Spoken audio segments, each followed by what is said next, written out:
Hello, everybody, and welcome to another episode of the Boxscore Geek Show. I am your host, Patrick Minton, also referred to as NBA Geek on Twitter. To my right, I have Dre Alvarez, who is Nerd Numbers on Twitter. And to my left, I have our lovely producer, Brian Foster, whom you can see on Twitter at Boxscore Brian. Thanks for calling me lovely, Patrick. Oh, you are a beautiful, lovely man. Um, if You can find us obviously every week at boxscoregeeks.com, and if by any chance you have not found us there, you can also find us on iTunes or and the Nerd Numbers channel on YouTube. Also, Stitcher for those of you that don't use iTunes Stitcher for some is reason. yeah, okay. I'm not like an Android guy. I'm very iPhoney, so I don't really know how things outside of the iTunes world work. So you can find us also on Stitcher. Okay, so this week we've got a great show. We're going to talk a little bit about how Russell Westbrook is on fire. We're going to talk about Dre's contention that DeAndre Jordan deserves MVP consideration. We're going to talk a little bit about how the NCAA is still a fucked up communist organization. And we might have some time to talk a little bit about how my bets are all coming down to the wire. Let's get things started with, we're going to talk a little bit about last week's poll. There's a little Kurt's little short intro after the intro. Last week, we talked a little bit about Philadelphia and we talked a little bit about Joel Embiid. And then that led to our poll, which we wanted to ask the viewers, the readers, the viewers, everybody, if Joel Embiid is really out of shape. And the poll came down 2-1 against. They think Joel Embiid looks just fine as he's throwing that ball between his legs and dunking. Incidentally, I find this a very curious thing that, I think in Grantland, it was like 3 or 4 days ago, Andrew Sharp wrote an article talking about how Sam Hinkie's plan is bullshit and it's not going to lead anywhere. We have kind of our own thoughts about that. We're probably going to talk to a special guest in an upcoming episode about that. But completely aside from that point, I thought it was journalistically kind of lazy for Andrew Sharp to mention the whole reportedly he's 300 pounds meme, which started like 2 months ago, when in fact Joel Embiid pretty much warms up every day there is a Philadelphia Sixers Yeah, game, that and you can actually go there and watch and look for yourself whether he's 300 pounds.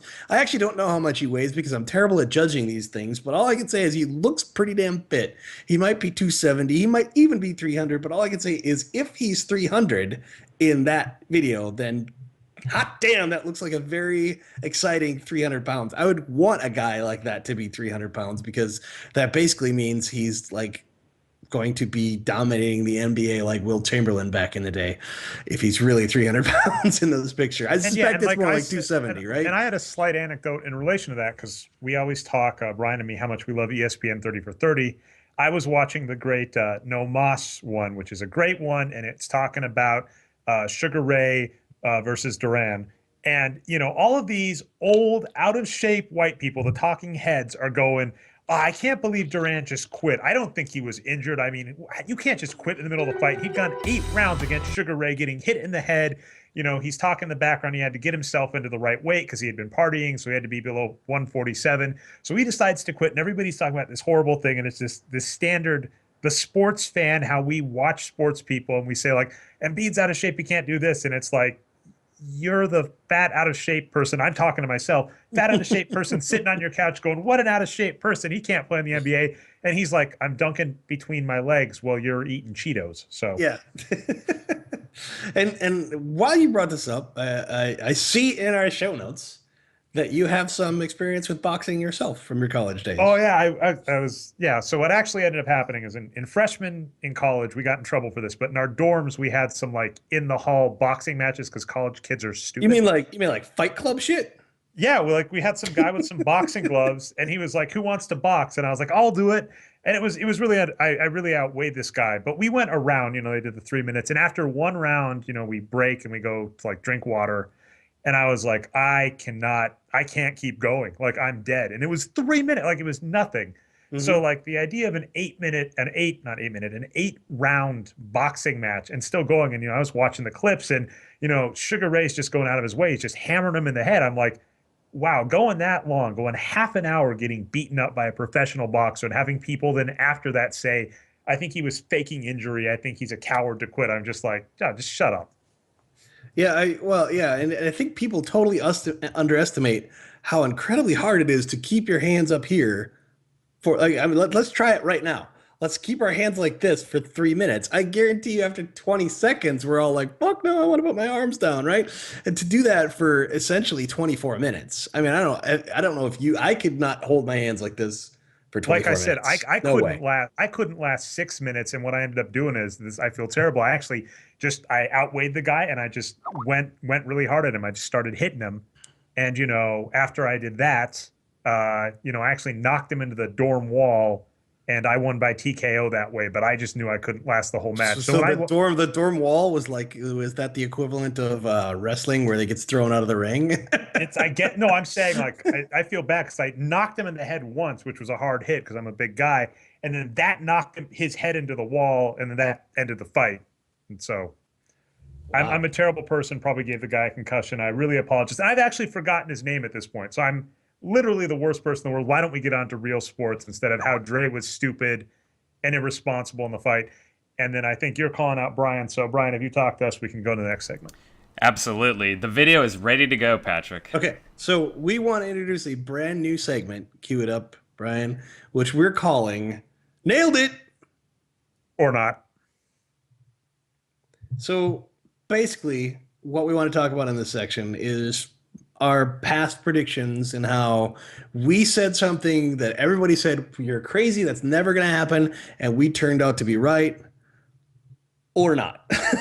Today, we're probably going to talk about the or not, but there's going to be a twist to it. So we might as well lead this up. I don't know if we have it on screen, but a while ago, um, Dre wrote an article.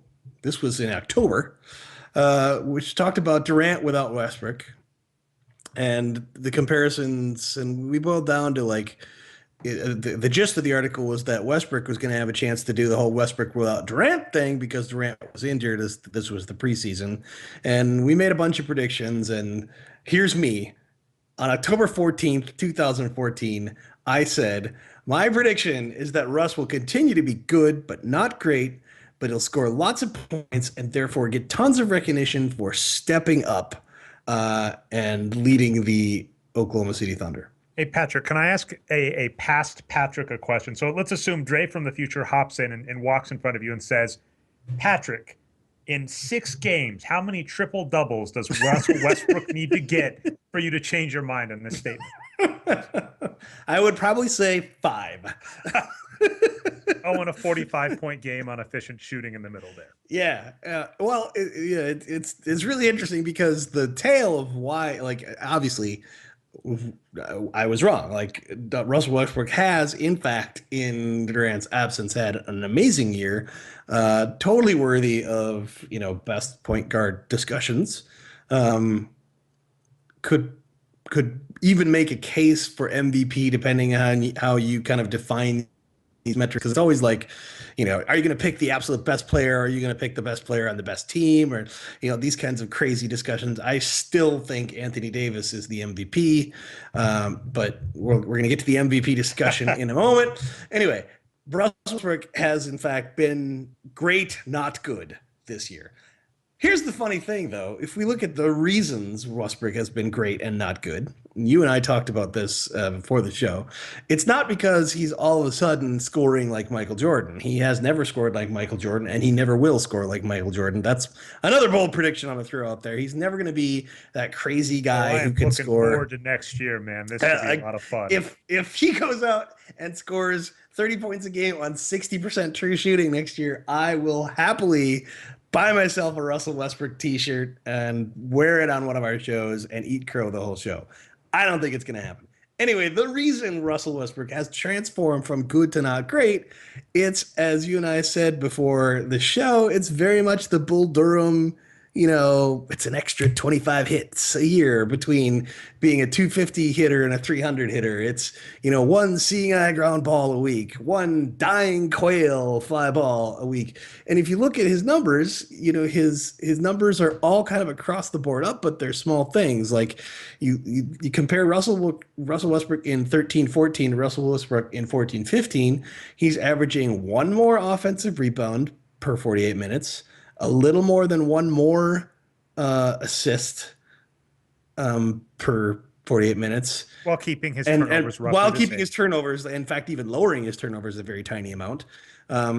He's averaging about a half of a steal more, and his fouls are about the same, right? And otherwise, he's pretty much having the exact same season. His current true shooting is 53.8%. In 13-14, it was 54.5%. In 12-13, it was 53.2. In 11-12, it was 53.8. In 10-11, it was 53.8. He's the same shooter he's always been. I mean, namely a very slightly above average scorer. What has always made Russell Westbrook good is his rebounding and his steals and that kind of stuff. And he's just better at those things, but the differences are small numbers. They're what the media is noticing is the whole 45-point games and the fact that he's got all these triple doubles and stuff. But the fact is, he was always really good at rebounding, so he was always kind of a threat for a triple double. It's just that he's that much better in this time, the last 3 weeks or so. And in fact, this whole season has been much better at rebounds. I think the current streak of triple doubles is just kind of a statistical fluke of it all coming together. He's been rebounding great all year long. So I've got a question for you, and this is, completely in the small sample size. We can't say much, but, especially to your coaching background, I really want to know your thoughts here, because this is baffling to me, which is Durant was always great, but you take out Russell Westbrook, who, because these guys both handle the ball a lot. You take out Westbrook and suddenly Durant's shooting the best he has of his career. And you take out Durant and Westbrook, actually you give him that extra assist and some extra rebounding, whatever. He's having the best games of his career. Is there something to like the idea of synergy? Because I think even in Wages of Wins, Dave's like, there's one ball. You don't make your teammates better unless, you're passing 100% of the time. Really, there's one ball that you have to share. And I'm really curious about the idea of Westbrook and Durant playing together and if they're actually hurting each other. I don't know that I'd really go so far as to say that they're really hurting each other, although I do think that every shot Russell Westbrook, beyond like 15 or 20 shots per 48 minutes, right, which is kind of what your average point guard takes, every shot beyond that really is a shot that he should be trying to get for Kevin Durant. I will totally buy the argument that you can't always do that. And I'll also buy the argument that sometimes Durant's on the bench while he's playing, and so he takes more shots. And that's not necessarily a bad thing for his team, because you'd rather have, him shooting than some other players, Kendrick Perkins, for example, when he was still with the team, or Cantor. Now they just replaced. I can't believe they just replaced Perkins with Cantor. It's like they can't ever do both sides of the trade right. You get rid of Jeff Green, fantastic job. Oh, but you're going to sign, Kendrick Perkins for 4 years and $32 million. You get rid of Kendrick Perkins finally for Enes Kanter, and picking a good big off of Utah to trade for. That's shooting fish in a barrel, and they picked like the one bad name. Well, and of course, because this is how things work, Enes Kanter has in fact been amazing ever since he joined the Thunder. He was terrible before that, but since he joined the Thunder in those 8 games, he's been amazing, because that's how this works. Thad Young was terrible on the Timberwolves, and then he went to Brooklyn, and all of a sudden he looks like he knows how to play basketball. Enes Kanter is doing the same thing. He's averaging 15 and a half rebounds per 48 minutes, which is probably twice his career average or so. I mean, it's not quite that bad, but look at those assist numbers. Where is Enes Kanter passing the ball to that he has 3 assists a game? One thing I will say, though, Patrick, I've got the comparison tool up on the website right now, and Kanter is, for the whole year, having a bad season, only about 0.05 wins produced, which is very poor for a center especially. Yeah. However, that is significantly better than Perkins was in his time this season. Fair enough. They upgraded by, I've written about this many times, you can upgrade a team by taking a terrible player. Perkins is in the negative, so. Right? You just take a terrible player and replace him with a bad player, and boom, you get better. Exactly. Anyway, to get back to the original question, they're both high usage players, but I think Durant, much more than Westbrook, is a player who can completely succeed without needing to have the ball in his hands all the time, because he needs the ball to score, obviously, but I don't think he needs to be the primary ball handler in order to be efficient.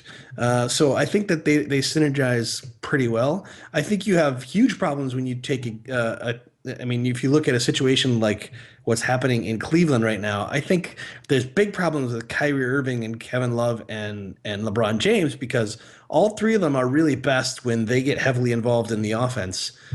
Especially James is best when he's sort of the primary ball handler. And with it's really ugly right now because often even during this crazy win streak they've been having, LeBron James' offense is often very isolation heavy. It's very like, I'm going to take the ball and I'm going to break down my man and then I'm going to pass to an open man or finish at the basket. And I feel like that's an option that's going to be taken away from them during the playoffs.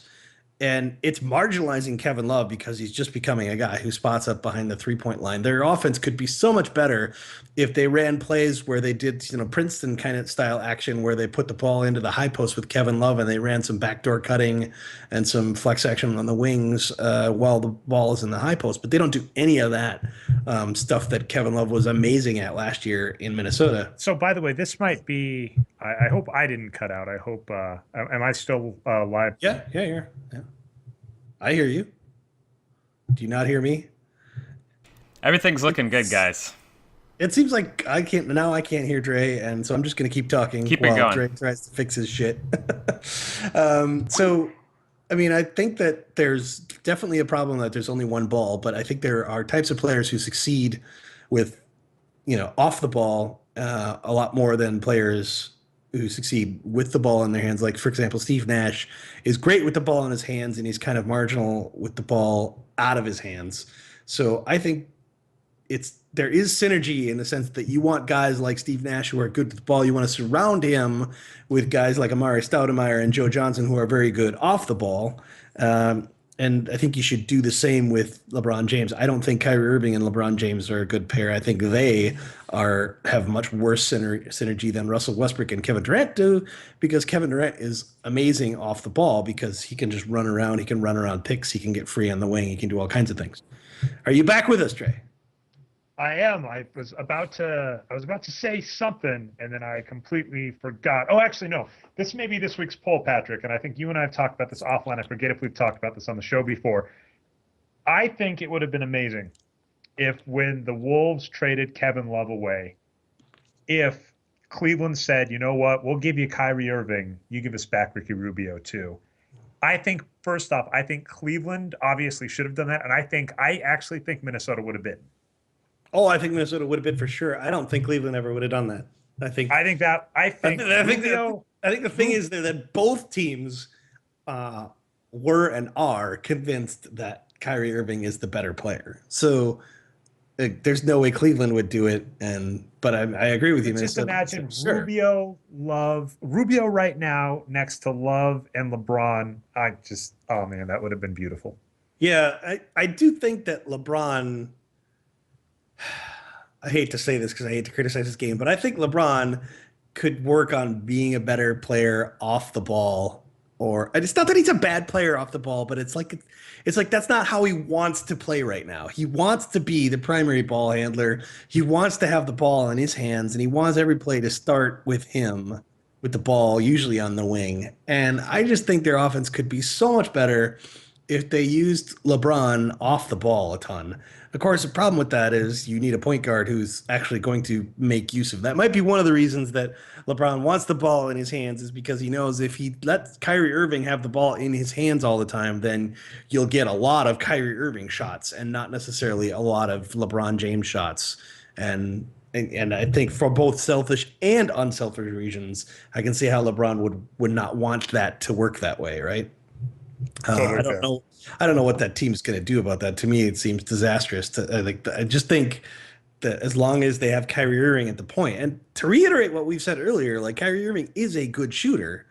It's just that he's on a team with a better shooter. So for the team, two much better shooters. Yeah, for the team, it would be much better if Kyrie Irving just sacrificed himself and got them all kinds of shots and scoring opportunities. But that's probably never going to happen. Right.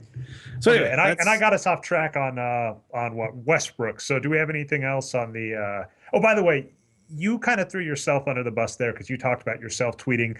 I referred to this as my Sam Bowie draft pick of tweets, where I'm happy one thing came through. I said I would rather have like Korver than Clay. And thank goodness that stayed true too, because that would have just been too much. Barely though. Okay. But I proclaimed, I said, the thing about Westbrook is everybody tries to act like he's Pippen. This is back when we were comparing him to Pippen, not to Jordan. And I said, and the truth is he's more like Steve Kerr. And that has come back to bite me just a little this season. Especially because he's nothing like Steve Kerr in any way, shape, or form. I was talking like pecking order on the list, right? Because I was saying, you know, well, like, yeah, but you should have picked a player that has at least a similar play style. But fair enough. I completely that I apologize. Steve Kerr produced a lot of wins too. By the way, do you want to know the Steve fix? Kerr was really good. Oh yeah. Quick aside, Steve Kerr was like really good. Like let's be clear. Like we think Steve Kerr was we also great thought that Westbrook was really good. Yeah. Like not as good. We thought he was really good last year. We just didn't think he was that level. One last note, here's how I saved it. I said, you know what I meant? I meant that Westbrook is like Steve Kerr, the coach. He's transformative and great, not the player. So that was my fix. Good fix. Good fix. Do you want to play the Bull Durham video, Patrick, with sound before we leave this segment? Sure. Let's give a quick shout out to Kevin Costner here because this is the kind of thing we're talking about here. You know what the difference between hitting 250 and 300 is? It's 25 hits. 25 hits and 500 at bats is 50 points, okay? There's 6 months in a season. That's about 25 weeks. That means if you get just one extra flare a week, just one, a gork, you get a ground ball, you get a ground ball with eyes, you get a dying quail. All right, guys. That was pretty awesome. I love that scene, and it's very, like, you were talking about this before the show.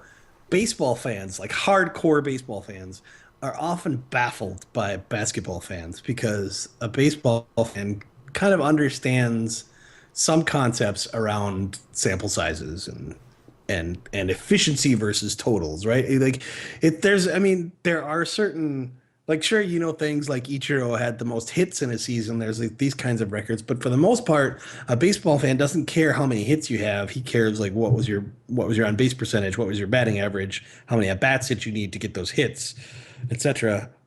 And you know, and if you talk about pitchers, you know, the people aren't. When you say, well, pitcher X had 10 strikeouts, they're like, that's great. And how many walks did he have? And, you know, how many hits did he allow? And like, those are important too. And basketball fans don't do that. It seems to begin and end with, well, you know, he scored 30 points. So I think it was like a week and a half, 2 weeks ago, and it's great that we're talking about Russell Westbrook because he's a prime example. Russell Westbrook has been great lately, but the media picked a game where he was not great as the perfect example. Where he was like classic Westbrook. He was good. He almost ended that game. By the way, the fun stat on this: he has the most points where you have shot over 35 shots in a game and scored fewer than 40 points. He has 39. That is the most points any NBA player has gotten shooting over 35 shots in a game. If that makes and under 40. That doesn't make any sense. Okay, so here's what I'm saying. He almost joined. Well, I completely mucked that up. Apologize back. He almost joined the infamous more shots than points club at the end of that game. Oh, I see what you're saying. Yeah. And so what I was looking at, he had like 38 points on 38 shots or something like that. He had 39 points, I think, on 38 shots. And I said, how many times has a player taken more than 35 shots and not broken 40 points? Because that's really, really hard to do. Mm-hmm. And Westbrook is the most. If Michael Jordan players with 35 shots, they usually have games where they like have 60 points, right? Or I mean, like I think Kobe's 82-point game, he had like 40 some shots. I think. Yeah. I mean, and Wilt Chamberlain's game, I think he had, what is it? I think he had about 50 shots, and then there were a shitload of free throws, right? Yeah, that was what made that game remarkable. Actually, it was his free throw shooting. Like that game, he was remarkable. It was the one game he was really good free throw shooter. So anyway, let's move on to the next topic, which is you wrote an article today about DeAndre Jordan and the amazing season he's having. I couldn't agree more. DeAndre Jordan's having an amazing season. So let's talk a little bit about why you think DeAndre Jordan is MVP material. So, by the way, to start this post, the most hate I've ever gotten when I write online is about Kobe. Just without doubt, I hate Lakers fans. I hate Kobe fans. I never get more vitriolic hatred than when I bash Kobe. And to be fair, You and Henry Abbott should just start a support club. yeah. But to be fair, that is starting with me being a troll or a hater, right? I do poke at Westbrook and Kobe. So when these people come back about Westbrook and go, ha ha, ha, you were wrong, it's like, well, to be fair, I was being antagonistic to Westbrook and Westbrook fans. Now, all I said on Friday is I said, a player that's not going to get any consideration in the MVP race is DeAndre Jordan. And, he had a streak at that point going where I think he'd had like 8 games in a row of at least 14 rebounds or something. And if you look, he's always been a good player. He's had an absurd season. Him and Chris Paul are the best 1-2 tandem in the NBA right now. And, the Clippers aren't performing as to what you'd expect. Blake Griffin's been injured. Their bench is horrible, but they're still a top 4 seed in the West. This is a great team. And a huge part of the reason is DeAndre Jordan is averaging a double-double on like over 60% true shooting percentage and, pulling down 14 boards a game. More importantly, he's pulling down like almost 5 offensive rebounds. And I was like, he's one of the best players on this team. He's going to get no love, no credit. And the internet proved my point, not just to disagree with me. Like, people were literally attacking me over calling a player MVP worthy, which is that's like the first time I've ever complimented a player where people, it's not just they called me crazy, because I get that all over like Ben Wallace and Dennis Rodman. They were like aggressively saying how stupid I was. Somebody was like, we need to get this guy banned from Twitter because he said this. And I was like, this is the most hate I've ever gotten for a positive statement I've ever made. Really? Somebody wanted to get you banned from Twitter because you said DeAndre Jordan is a good player? Yeah, they like wanted to start a How petition. dare you? Yeah. And by the way, I forget, and Brian, if you remember, if you've got it in front of us, there was a great commenter who said something we've said a lot before. And the issue is how the NBA counts points, because I think it's very obvious in the early days in the NBA, they decided they wanted free throws for whatever reason. Sports are weird. I should read a history book at some point to see why they decided that. And it's clear that they said, this isn't worth a full point. We want it to be worth half a point. And they said, well, I'm not giving out half points. Our scoreboards don't have that. They said, okay, we'll count free throws as 1 point and regular shots as 2 points. And when they added the 3-point shot, they said, we want this to be double a normal point. So, 50% more. So that's 3. The whole reason we count points in 2s and 3s. That was some weird math there, but that's what I'm saying is I'm saying the free throw and 3-point line are fractions of a normal shot, right? It's and football's the same way with field goals and touchdowns, right? You want a field goal to be worth half as much as a touchdown. You want a free throw to be worth half as much as a normal field goal. And sorry, field goal is used in both football and basketball. Right. I apologize. Yeah, sure. And so what I'm saying is they didn't want to use decimals. They wanted to use whole numbers. And so that's why we have 1, 2, 3 instead of 0.5, 1, 1.5. And that, and that entire change is why DeAndre Jordan having only, I put that in quotes, 11 points, but 14 rebounds is viewed much differently than if he has 20 points and 7 rebounds. I'm not following you, because if it was your way, he'd have 5.5 instead of 10. So that'd still be but totally. But he'd have 5.5, but Melo would only have 10. And so now what you'd have is you'd go, oh, look, DeAndre Jordan's 14 rebounds versus Melo's 5 is huge. And then DeAndre Jordan's 5.5 points versus Melo's 10, it's not as big. People would notice that. I'm gonna stick to my guns here. I'm gonna say I'm not dismissing your idea, but I'm watching your. I think I need to digest it, and I'm trying to be empathetic to your facial emotions. But all I'm saying is, I think what we're looking at here is this problem is that there are small numbers that have big impacts, but people don't care about them. So, for example, the fact that if you look counted in doubles is all I want. Well, exactly. But you look at numbers like blocks and turnovers, and those are small numbers. Like even like the best, like Rudy Gobert is the best at this, and he averages like 4.8 per 48 number, which means per game it's going to be like 3 blocks. So that's a fucking huge number, 3 blocks per game, but nobody thinks of it as a huge number. They don't think the difference between 2 blocks and 3 blocks is a big difference, but it is a big difference. And so you look at DeAndre Jordan, you're looking at the same thing. He's very low turnover rate, but that's a small number, so nobody cares. And he's got a very high block rate, but again, that's a small number, so nobody cares. And it's like, but these things have big impacts. It's like we were just like, man, I want to roll out fucking Kevin Costner again because it's like this makes a big difference, even though it's a small number, right? I mean, it's, a block a game makes a big difference. Like one extra offensive rebound and one extra assist a game makes a huge difference, right? And I think that this is the problem you have when you move beyond the points per game and even the rebounds per game column, right? Like even getting people to acknowledge rebounds are important is a hard enough battle, but then trying to get people to acknowledge that the difference between 2 steals a game and 3 steals a game is a huge one is really hard. And I think this is the point that Ben Morris tried to make on 538, where he's tried to make the case that steal is 7 times. A steal is 9 points. I think it was what he said, right? So, it's an uphill battle, and I agree with you. It's exactly the same problem that you would have with, if you went back to 2004 and you tried to convince everybody that Ben Wallace was the MVP, you would be making you'd be making the same numbers of enemies. Ben Wallace did get one first place vote for MVP. Whoever it was anonymous back then. And I think the person's coming on Twitter, but whoever that voter was, I'll have to look that up. That person's going to get a shout out in the show notes if I can find them. I'm not going to track them. Does that person must then, by definition, also have a Hall of Fame ballot? No, I don't know. I'm going to have to. I would think if you can vote for MVP, you might have a Hall of Fame ballot, wouldn't you? But yeah, But by the way, on one other note, and this is what Brian said pre-show, more to that, which is interesting to me about DeAndre Jordan that people miss is a good point people are going to bring.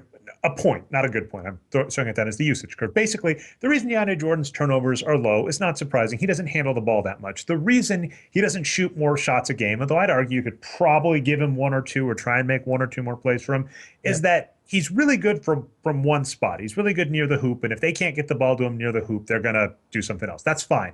Yeah. But if you look at his rate of scoring when you factor in points made versus misses, he's a top 10 big in terms of scoring. This is really key. And scoring rate. Yeah, and we've made this argument a million times. Simply not shooting very much doesn't guarantee that you're going to be great when you shoot.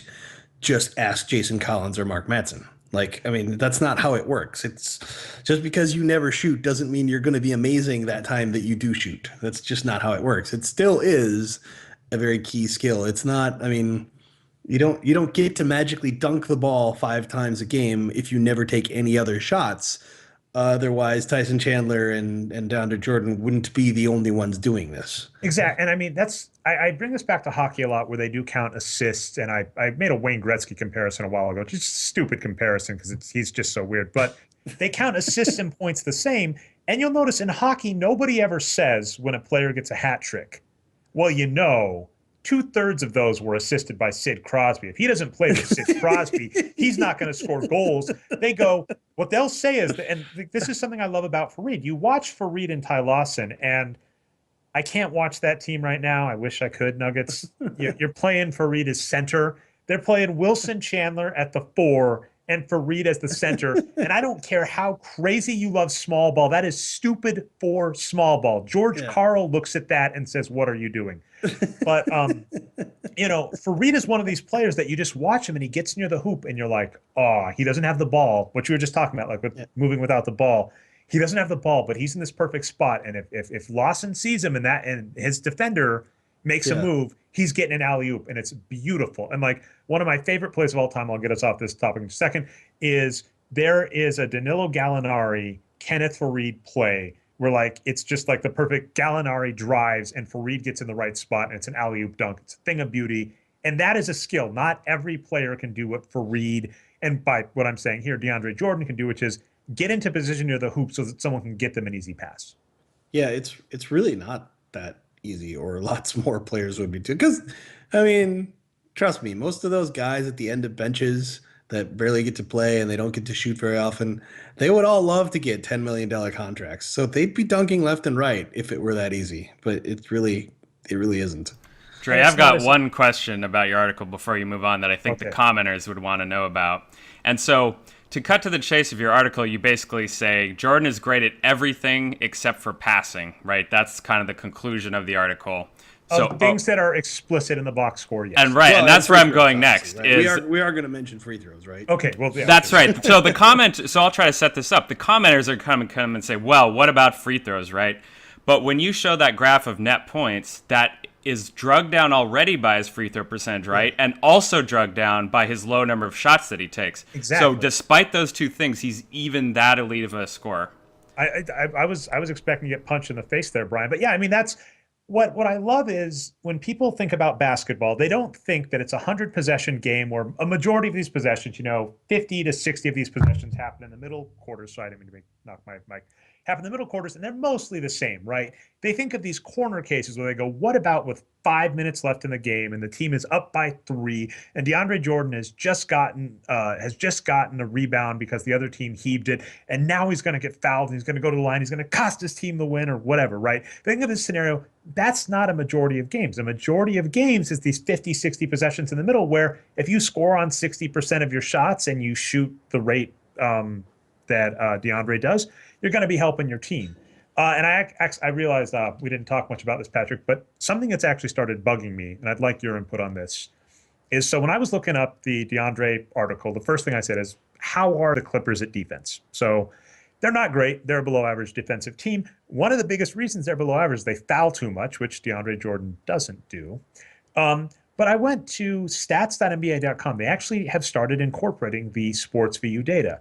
And there were two weird things that stuck out to me. First off, DeAndre Jordan isn't a fantastic defender at the rim. That's one of the places it hurts. But he is not, by any stretch of the imagination, the worst player on the Clippers at it. In fact, Blake Griffin ranks as a worst defender at the rim, according to stats.nba.com. And additionally, something that DeAndre Jordan's bad at defending, which is weird to me, is three-point shooting, which why would DeAndre Jordan ever be in charge of a three-point shooter? So Yeah. It's bizarre to me that people will list DeAndre Jordan shirking on defense, but they won't look at the defensive stats that are actually available because those don't back that claim either. Yeah, I mean, I don't watch a lot of Clippers games. I think I probably watched about 10 maybe this season.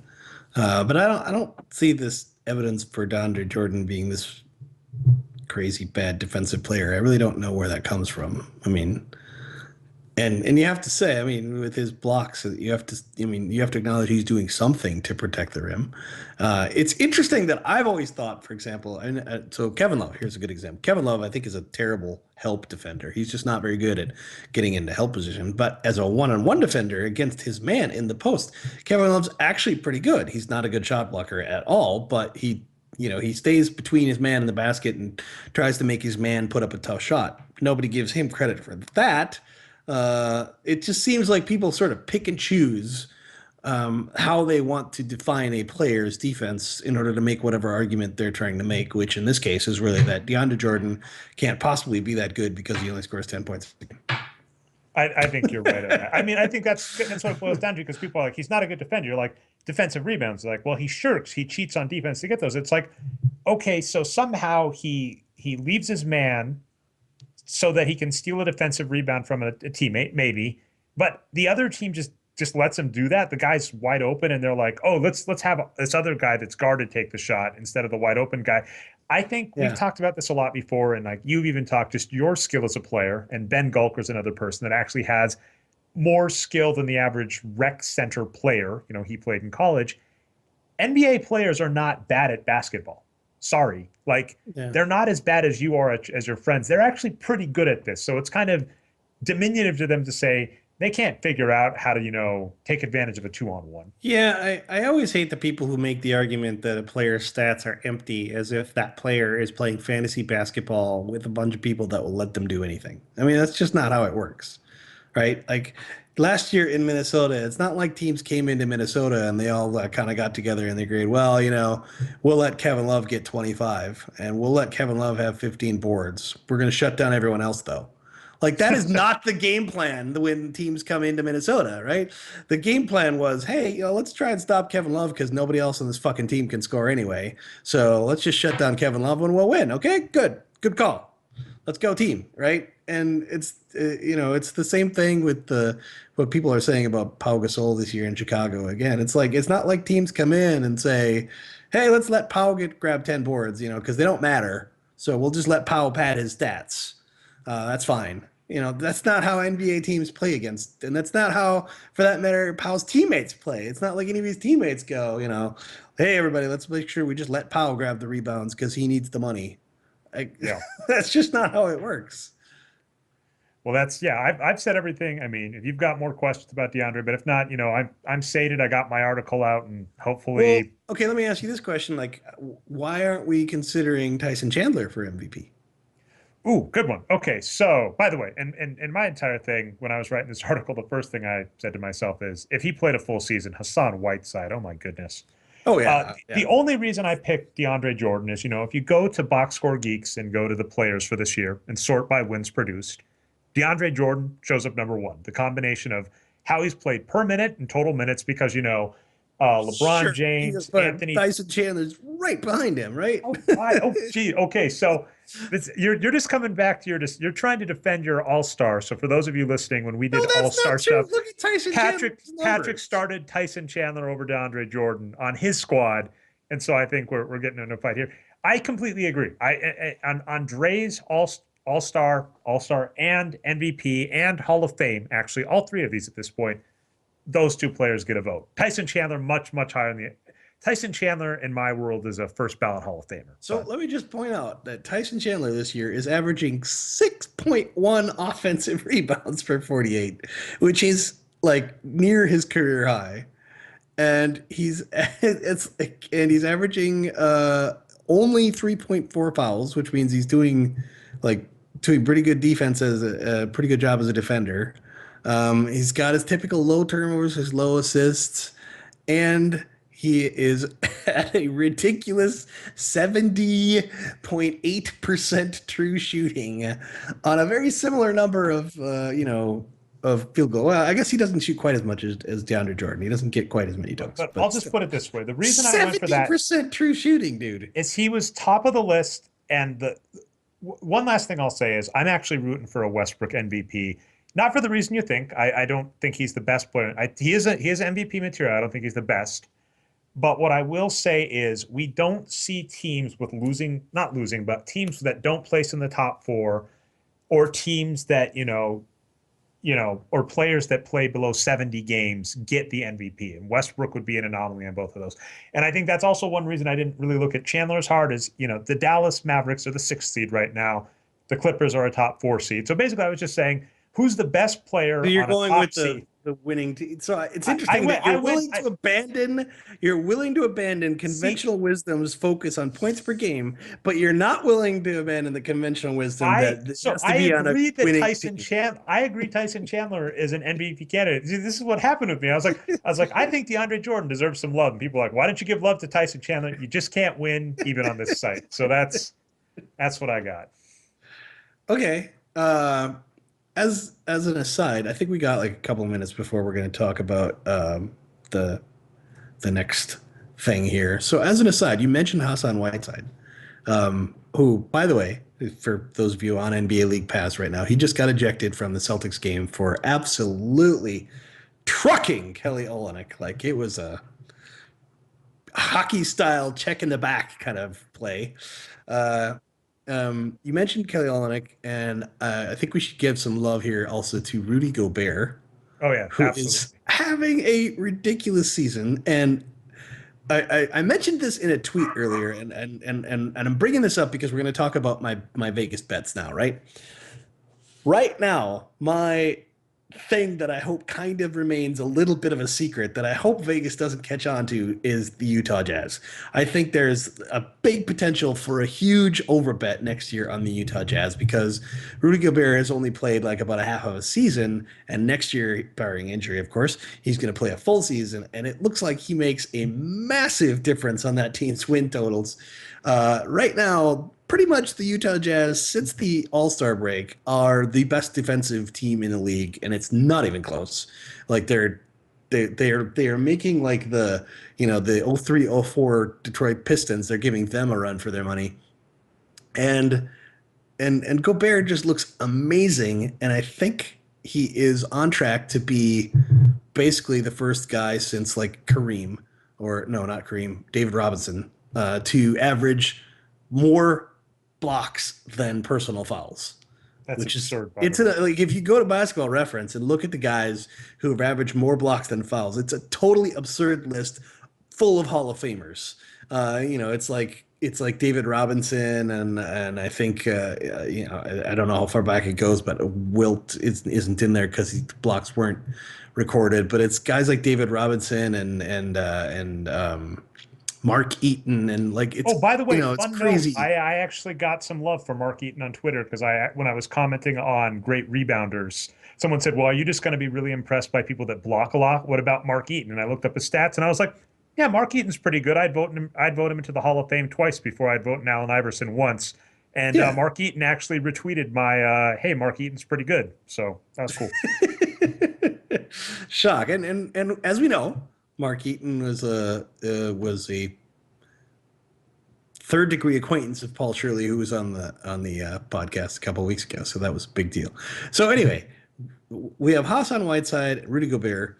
What do you think about these guys and how I find it really interesting that nobody aside from maybe like a guy on Grantland seems to be paying attention to Rudy Gobert. Hassan Whiteside's made like all kinds of like media noise, but I Rudy think if Gobert has I not. think if Whiteside doesn't have the Miami spotlight from LeBron James leaving that team, he doesn't get any love. And I mean, Gobert, obviously, he's playing on the Utah Jazz, which is a small market team that's going to lose in the West. I think those are the two. I think Right, that's the but so contrast. I'm looking at this now. This is just absurd. He's averaging 4.6 blocks per 48 with 4.3 personal fouls per 48, and this is a second-year player, so that foul number is going to get better over time. And by the way, the Uh, foul note for people that don't realize this, because this is something we do in all of our stuff, we compare that to other 4.3 fouls per 40 big man, because these are the it's people right by great. the The hoop. average That center is would great. average 5.6. The average center would, if you played 48 minutes, nearly foul out. This is just how, because the average center, if you think about it, hey, he is the guy who has to play help defense the most, who's often put in a position where he kind of has to foul because he's guarding a player who has blown by all of his other defenders, right? So the average center makes a lot of fouls. But Rudy Gobert is way below average, and it's just his second year. We expect that number to kind of get better again in his third year. And for a guy like this, he had a good rookie year that nobody seemed to notice. He was like, in particular, the fucking Utah Jazz didn't notice because he got 400 minutes. But he was averaging like 17 rebounds per 48, which is a very big number. And he's doing the same this year. But now with these huge block numbers, right? And also low turnovers, decently high steal rate, and it seems like he can kind of shoot the ball, right? He's got 64% true shooting, so very much like Tyson Chandler-esque in his offense. I think this guy next year, given a full season of this guy minutes, makes a huge difference on this team. I'm going to love placing a bet on the Jazz over next year, unless Vegas kind of has figured this out too, and the over Yeah, number if is too something high. stupid, I mean, this has happened before, but I can't think of a player of the same caliber, but say Joe Johnson.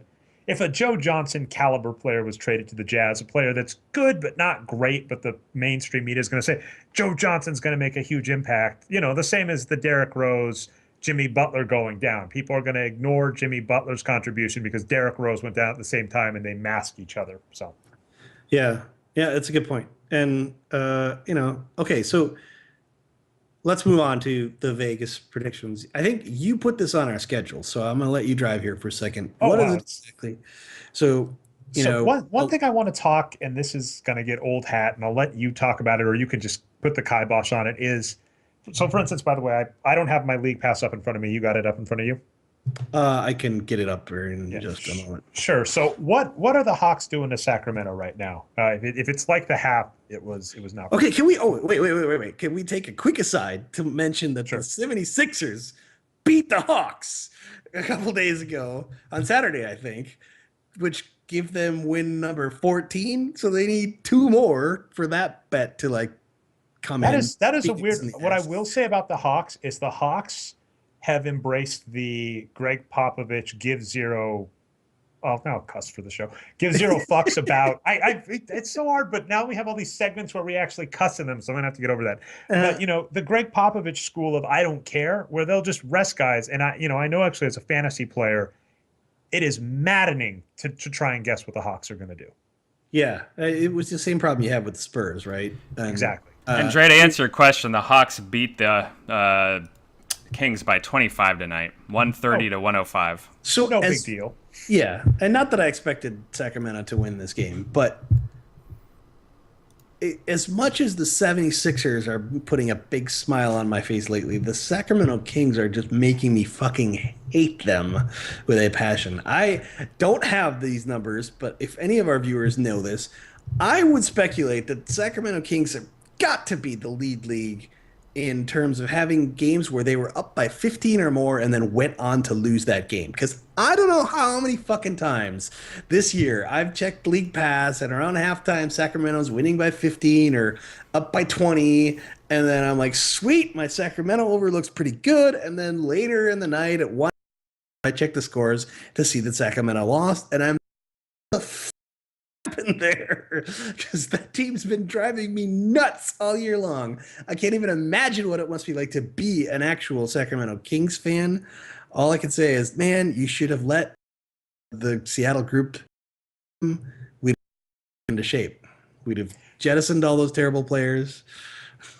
What I will say on that, and so I'm in a rock and a hard place here with George Karl. I just bounce back and forth. Being not a Nuggets fan makes it a little easier.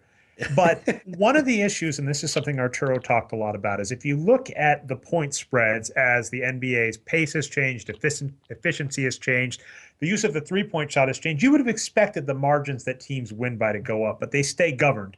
And I do think that coaches, especially old school coaches, and George Karl would fall in this category, are in that field of, okay, we just went on a run. We're up by 15. I'm going to rest my starters for 5 minutes. I'm going to put in the bench. I'm going to put in the bench now.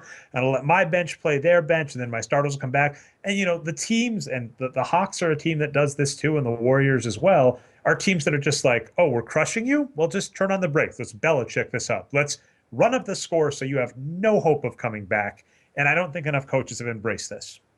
Yeah, I would agree. I mean, and to some extent, it matters that your bench is terrible, right? I mean, this is how teams with good benches win regular season games because, I mean, your bench makes a huge impact during the regular season. In the playoffs, they don't because in the playoffs, you can't put in your good bench and then expect them to beat the other team's bad bench because the other team's not going to put their bad bench in. So your good bench just isn't like, you're playing Cleveland in the playoffs and you have like, let's say you have a really good small forward starter and you also have a really good small forward backup. Well, that's not going to help you because when your really good small forward backup comes in, he still has to play LeBron James, who's not coming out. Right. So the bench doesn't make a big difference in the playoffs, but it makes a huge difference especially in the dog days of the season. Teams like Sacramento bring in 5 bench players, especially George Karl loves to go 10-man deep. I don't know why he's so fascinated by this, but you have a good bench. You're going to destroy teams like Sacramento because your second 5 is just going to completely dominate this awful second 5 of this terrible team. And sorry, I muted myself because I was typing there. Yeah, if you listen to the show, one thing I try to avoid is background noises. If you notice, I haven't been being rude to Patrick. This is my phone that I've been looking at. But that's when Patrick mentions a stat, I'm trying to use my phone, and next week I'll use a tablet so that you don't hear, and you'll hear this right now, this click when I try and open up a screen on the Boxscore Geeks to read it. So another team I wanted to ask about, by the way, is actually Toronto. Because this is one where, you still think they're going to win the Atlantic Division. And that's true. That should say a lot about that division. But what the heck is going on with Toronto? This team should really be making you hate yourself, but they're not. Yeah, well, luckily they got a big enough lead that it's I'm still a little nervous because they got to win 6 or 7 games. But it's kind of crazy. I mean, part of it is Dwayne Casey, who's not, ever going to be the kind of coach that I'm going to consider a luminary. And part of it is Kyle Lowry is good, but not great. I mean, he's definitely fallen off of his career averages a little bit. You got guys like Landry Fields that are still producing, but still not seeing the floor. It's and also they, I think they have a little bit rested on their laurels, right? they got this big lead in their division, and then they kind of have relaxed a little bit. But ultimately, Toronto is going to have this problem until they get rid of DeMar DeRozan, right? He's one of those players who just isn't good. He's nowhere near as good as like his reputation. As long as he keeps soaking up all these minutes, they're just not going to be that great of a team. And Okay. that's the kind of thing I suspect Masai might eventually turn around. And I think it's he hasn't made any big moves in a while, so I'd be very curious to see what kind of turnaround he makes with that. I think I don't want to dig too much in depth there, but it gets hard, I think, for front offices because, it's not like a basketball game where every night your player goes out and has a shot to take a couple shots, or a baseball game's more perfect, right? Every night you go out, you're going to get 4 chances to hit, maybe 3 if they're going to pinch you. A GM, right, has to wait until there's time to hit, and sometimes there's just the correct move is honestly nothing, right? You're like, it's the off season. I've got 20 million in cap, and the best player available is Jeff Green. I'm going home. Yeah. All right. So by the way, I want to see. Let's see. So we talked Sacramento. You talked New Orleans. Let's see. Cleveland's still looking good. I guess for the last 3 questions, and I'll let you talk either. And we can go. I can go over the time limit, but I'll let you, as the host, have your discretion as to how long we go. The 3 other teams we've got are Phoenix, Chicago, and Washington. I'm really curious how Phoenix has been doing for you right now. That's got to be slightly painful. I think I've heard you Phoenix cuss is going to be painful down to the wire.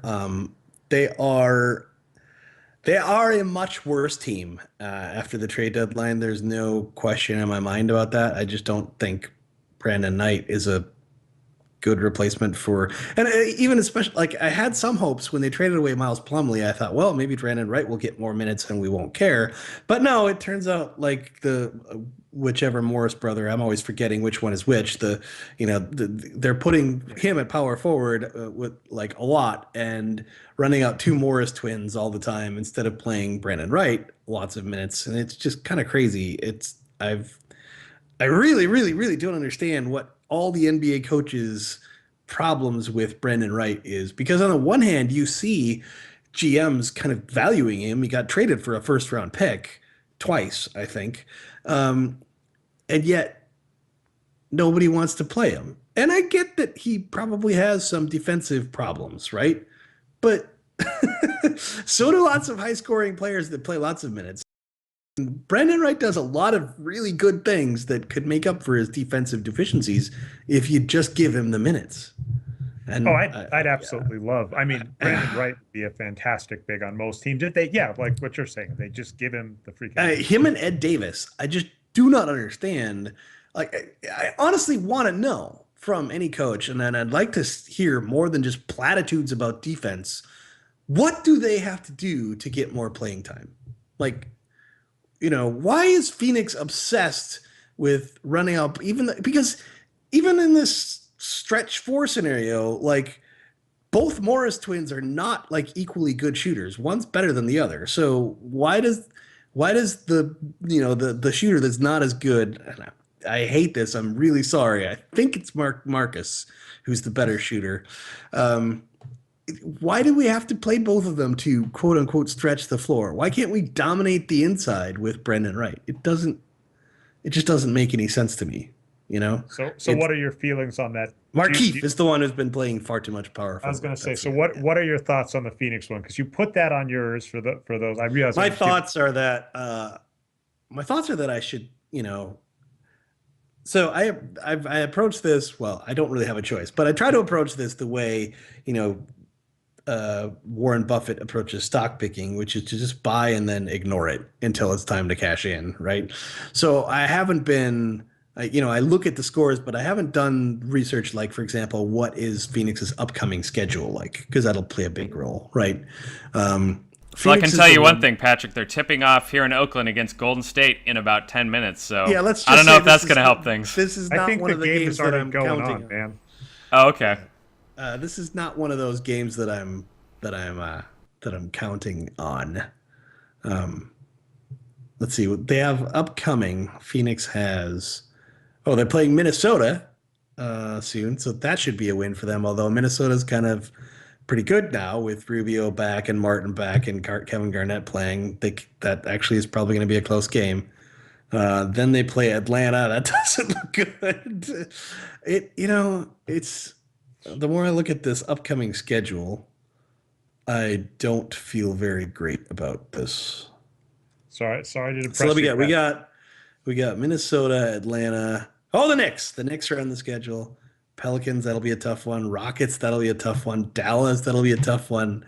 And then Sacramento, that's a game where I kind of need both of them to win. So that's a lose-lose game for me anyway. And Portland, OKC, Portland, Golden State. Wow. That is rough. They have a very rough schedule. So I'm going to go ahead and just, put this one in the loss column. And if they pleasantly surprise me, I'll be happy. But holy shit, looking at the schedule, then Atlanta again. So how's that for luck? They still have to play both games against Atlanta. Jeez. And then San Antonio and then the Clippers. Like there's no Minnesota, OKC without Durant, assuming Durant's not back, and Sacramento are like the only, good games. Every other game is either against a team that's way better, like the Rockets or the Clippers, or it's against a team that's also fighting for a playoff spot, like the Pelicans or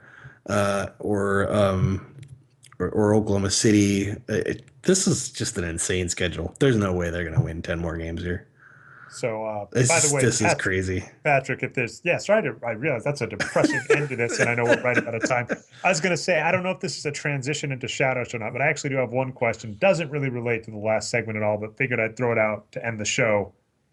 If you had only one, because none of this 5 votes, 5, 4, 3, 2, 1 points crap, you have one vote to give MVP to this season, who do you give it to? Anthony Davis. Wow. All right. I'm going to stick to my guns. I'm going to say DeAndre. Okay. What? Really? What? He's played more games. He's leading the leagues in wins produced right now. So he's because he's played more games, you're going to give it to him. I will. I will take that into consideration. His per minute. Remember when I said before that Gobert was averaging more blocks than fouls? And that was barely. Like it was like 4.8 to 4.6 to 4.3. Anthony Davis is averaging 3.8 blocks to 2.7, which is an insane number fouls. Like for a guy like that to only get 2.7 fouls when he's like the team's primary defender. Add to that he's, averaging lots and lots of rebounds. He's by far the guy with the highest usage rate on the team, I'm guessing. He's got only 1.9 turnovers. And he even is scoring crazy. He's scoring 32 points per 48 minutes on 60% true shooting. I'll make you That's a deal. Insane. If he got over 30 points, 10 rebounds, and 4 blocks in tonight's game, I'm looking this up real quick. I will agree, and I'll let you lead us up. Got him in your fantasy betting? I do not actually have him in my fantasy tonight, or at least not covered. So anyway, I'll let you go into that, but I'll see how he did tonight because he has been injured. He hasn't played a full season, and DeAndre Jordan's permanent performance. He's played 51 games. And there's been 63, 64? He's missed 10 games. Come on. This is hard for me to go against after I just said that. 43 points, 10 rebounds, 6 assists, 2 blocks, 1 steal. All right. And how many turnovers? Okay, I'm gonna start calling this Westbrooking, where it's like I make a very bold pronouncement. It was 4 turnovers, but come on, 6. If you punch these numbers into Basketball Reference, pick some reasonable thresholds, right? Like more than 3 blocks and less than 3 fouls, all while scoring like this, like you get like it's career. You ready for his shooting efficiency? Sure. 17 from 23 from the field, 9 from 11 from the line. I'm serious. Like if you do the comps for his season are David Robinson. And anytime your comps are David Robinson, you're in Hall of Fame territory. And that's only because we can't get full stats for Kareem and Wilt back in the day. If we could get full stats for Wilt, I'm sure they'd be similar. But all right. But so anyway, he Westbrooked me. In the turnover era, David Robinson is the points over par MVP in terms of like defensive prowess coupled with offensive efficiency. David Robinson was just fucking amazing, right? Because you have guys like Shaq who were like these amazing offensive machines, but Shaq couldn't hold a candle to David Robinson's defense, right? David Robinson could defend like Ben Wallace and still be a really efficient scorer. He will always be for me. Like it goes, if you're just talking eras, it goes Wilt, then Kareem, and then the torch for me was passed to David Robinson, not to Shaq or Who comes after David for? Oh, so wait, what about Michael? What do you consider no, that? just That's in terms of centers, right? oh, okay. Oh, centers. So who comes after David for you, actually? After David, it kind of depends. Probably Shaq, because it seems like Shaq was like mid '90s, right? And David Robinson was kind of in the David Robinson played to 2001, so it's kind of close. I don't actually know. What about his teammate Tim Duncan, who took the Spurs torch from him? He's not a center. If he's not a argue center against being a center on the Hall of Fame All-Star ballot, I'll take it. Sorry, I've got us way off track. I'll let you take. I mean, I think Tim Duncan became a center maybe in the last like 5 to 10 years, but he certainly wasn't during the Robinson era, and I don't think he was immediately following that. I mean, they had like Rasho Nesterovic and other guys playing center a lot. I think that the 2005 title team, I think that started Rasho. Is that right? No, Let's not sell Matt Bonner short either.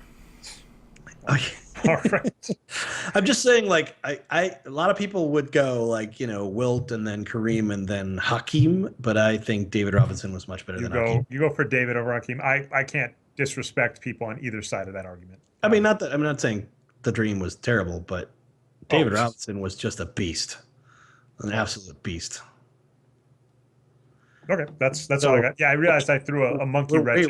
And anyway, Anthony Davis is having a David Robinson season. Like, I honestly can't believe more people aren't freaking out about how amazing Anthony Davis is this year. I mean, sure, people kind of mention it all the time, but no, seriously, it's like they should be freaking out about this. This is just absolutely insane what he's doing here.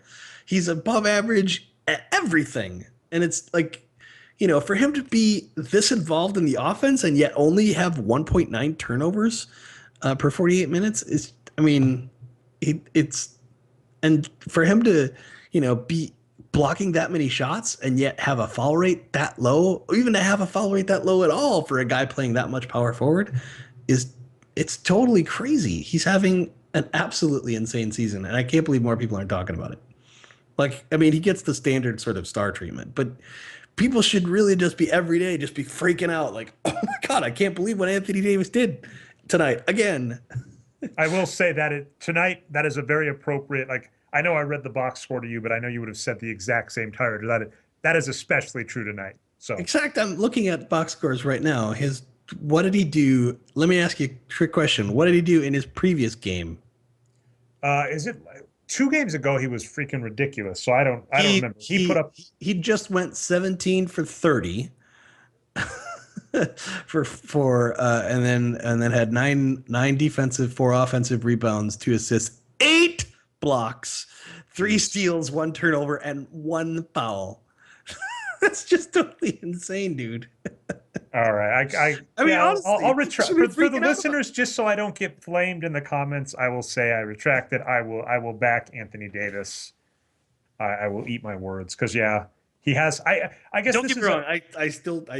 If we had the 5, 4, 3, 2, 1, I would throw a vote somewhere in there to DeAndre Jordan. But my number 1 goes to Anthony Davis, and this is not even a close decision for me. As much as I love what Stephen Curry and even Russell Westbrook are doing, I mean, come on. This is historic what we're seeing right here. I'm actually going to I might do the exact same thing I did for DeAndre to Anthony Davis just to see if he has any weaknesses, because I don't think he does. I think if you examine everything on those bars, he is far to the right on like all of them but one. So James Harden love, guys. He has almost as many wins as Jordan.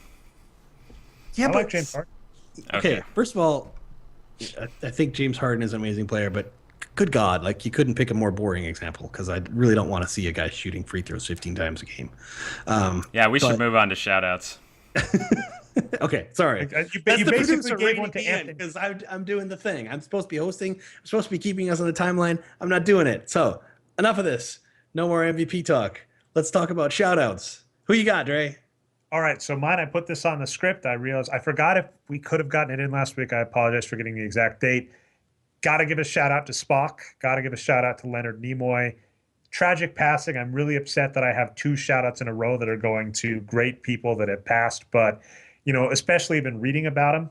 George Takei had a great thing about how Leonard Nimoy basically fought and said, Star Trek was all about inclusion and diversity. And as a person of color who tries to watch lots of sci-fi stuff, nothing personal, Patrick, it's all white guys that look like you. And I occasionally like to be They don't represented look like me. I'm not that handsome. All right, fair enough. Whatever. I think you're quite handsome, Patrick. Listeners will agree. All right, so all supermodels that look like Patrick are in all the sci-fi things. You don't get a lot of representation. Star Trek was one of the first places for that, and it turns out Leonard Nimoy fought for that. He kept to keep like George Takei around, keep him in the spotlight. I have to short it down. I want to just do an aside there. Let's just be honest that like Uhura was really hot. That is true. I mean, it's not like he championed the person or anything like that. They were all still supermodels. Like that is fair. They were racially diverse, but they were hot and racially diverse. So my last tangent on that is George Takei as a young man, pretty dashing, and I'm forgetting Uhura's name. What is her name again? That actress. Brian, you gotta save us here. Nichelle Nichols, and I do have the article up as well, talking about how he fought for her pay as well. Yeah. Oh, that's a good point. Is because the hot women didn't necessarily get the paychecks. Yeah. Okay. Well, so I mean, there's small steps, and what I will just say is I saw a movie recently, Chef, that had Hispanic people in it.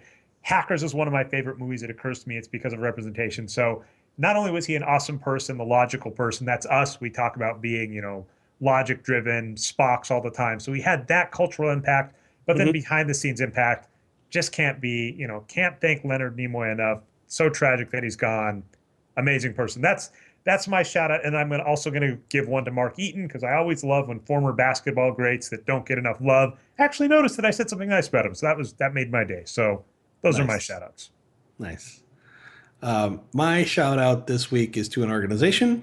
I'm very lucky to have a friend I went to grad school with who has scored me a ticket to the gala for the Make-A-Wish Foundation in Washington. So I'll be attending that this weekend, and I'm really excited to do it because I love this foundation. It's I'm a really big fan of charities that are kind of about happiness, because there's so much when you're talking about charitable works, you're obviously talking about sad circumstances, but the Make-A-Wish Foundation is really about making people happy.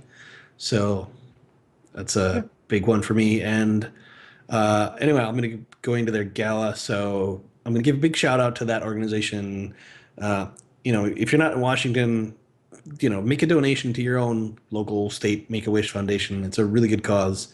They do really great things. So like it. Anybody else, or do you want to go to Brian's? Brian, I think you have a shout out for us. Oh, I've got a quick one this week, guys. So in the preseason game today, there were some bees that were on the field, and Ned Yost was upset that they were killed. He said, "I'm from the country. They should have smoked them, shut them down. We need those bees. They're valuable." So good for Ned Yost looking out for the bees. Over. That's right. It's a serious issue. I'm from the country as well. I grew up with bees. I know how important they are for agriculture. Good job, Ned Yost, talking about the bees. And so what did you just say there, Brian? Does this make sense to you? You said smoke them out. So what do you do there? You start a fire near them. So how do you smoke the bees out? Yeah, I haven't done any beekeeping, but I know that beekeepers do have, devices that create smoke. They make the bees go to sleep, and that's when they move them normally. Cool. Fair enough. So any MLB teams listening, come on, get on it. Hire a beekeeper. Not that hard. Yeah. You're going to have a third assistant coach or whatever, or hire a beekeeper as your third base coach. All that person's saying is run if the ball is hit really far anyway. And apologies to all third base coaches I just offended. It's the first base coach who doesn't really do a lot, isn't it? The third base coach, well, they tell him to run. I mean, it's not like the first base coach is sitting there after the guy hit the ball and he's like, "Don't worry, you don't have to run," because it's first base, right? The first case is kind of helpful because he can tell you to run through on your hit. But I guess you can Yeah. Okay. First base. We'll The first baseman can see the field, so it's not. I mean, all right. whereas the guy running around third base can't. So his We're coach. gonna. You've actually decided this week's poll. It's going to be worst base coach, first base or third base. No way, Thank you. because the third base coach is important. He's All right, probably well- more important than the manager, who doesn't actually do anything at all. Like he's just sits in the dugout and makes like The lineup listeners will decisions. decide.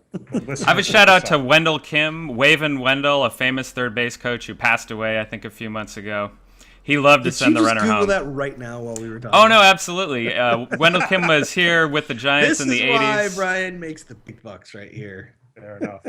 All right. Well, that's all I got for shout outs. And All right, that's all we got, people. Thanks for joining us. You can find us on boxscoregeeks.com every Monday or Tuesday.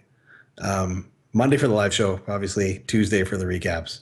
And thanks for joining us, and have a good week.